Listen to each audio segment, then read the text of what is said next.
Hi, this is Dr. Frank with the Church of Rational Truth. Today's Sunday lecture is going to be about trying to find an appropriate work life balance. I think this is very important. I think a lot of people do struggle to find the perfect medium, and it's something that we should strive to try and get somewhere where we are happy with the amount we are working and the amount that we are actually enjoying our lives and having fun. It's important to have both.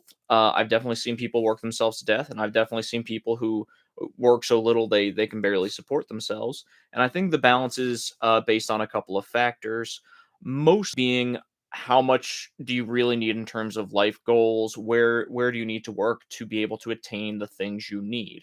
So obviously you need to be working enough to pay for yourself. You have to have enough to cover your costs, any costs of family members, and also to be able to set aside for retirement eventually. You need to be able to work the amount to get those things. And then other big life goals. Are you trying to go to college? Are you trying to start a charity? Are you trying to, own property? You need to be able to budget that and then use that to determine, okay, how much work do I need to do to be able to do that? Um, it's a big financial question. Uh, with that, you also have to say, well, how much work am I capable of doing? How much work is healthy for me to do? I would say that financial part you can kind of tell to say, okay, how much is the least amount of work that I should be doing? But you also have to take into account your physical ability and your mental ability.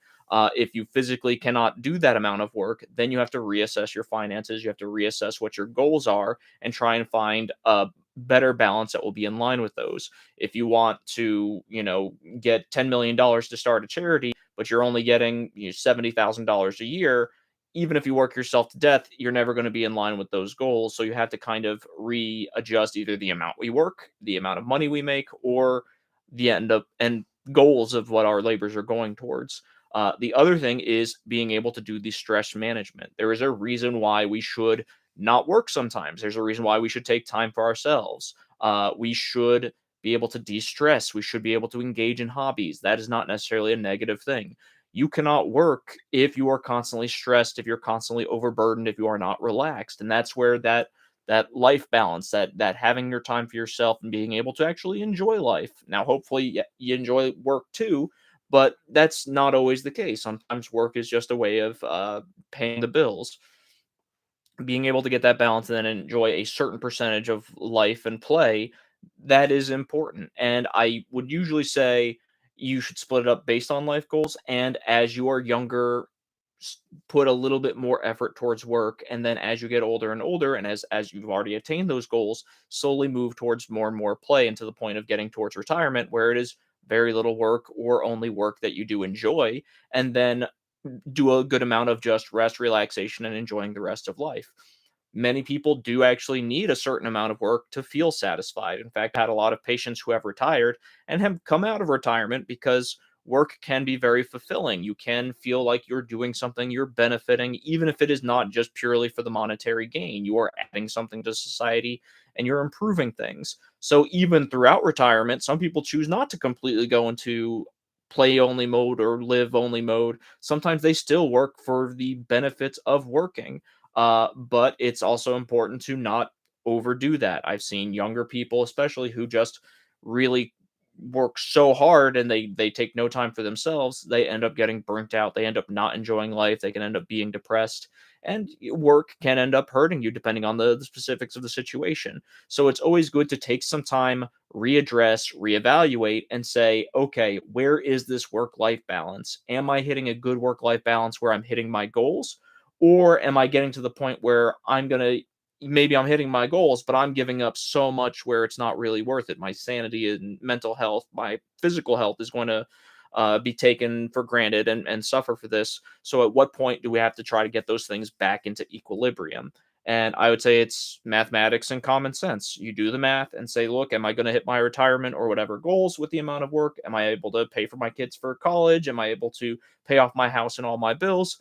Or what point am I going way above and beyond? And yeah, I'm working extra, but all this money is not really going to necessarily help me any further in obtaining my life goals. So you have to kind of do that amount where everything is taken care of, and then from that decide how much extra you're going to do for retaining wealth for donations, what other good things, and then what are you going to actually do in terms of enjoying your life, de-stressing, and having fun, because that also is part of life. You shouldn't just fully work until you die. We're not worker bees, we are people. We want to actually be able to enjoy the finer things. And I honestly tell people, don't feel guilty about that. You don't always have to be 100% productive. You can actually reap some of the rewards of your productivity. And I would say, what is the point of productivity if you're not actually going to enjoy it at some point? So hopefully people can, look back, gauge their life and say, okay, am I getting this good work-life balance? Am I having way too much life and not enough work? Am I having way too much work, not enough life? And then is this balance in line with my long-term life goals? I think that's it. It's a big old generalization. I would say everybody is going to find their own balance. I don't think there's a perfect amount where I could tell you 80% work, 20% life. It depends on your life goals and it depends on what you're happy with and can handle. So I would say for all of you who are listening, find your balance, try and find something that will work for you and be able to check off those goals. And then hopefully that will lead to better happiness and fulfillment. That is it for this week. We will talk to you next week with another lecture and hopefully go over the options for what we will be voting for the passive income on. This is Dr. Frank with the Church of Rational Truth signing off, and I will see you all next week. Bye bye.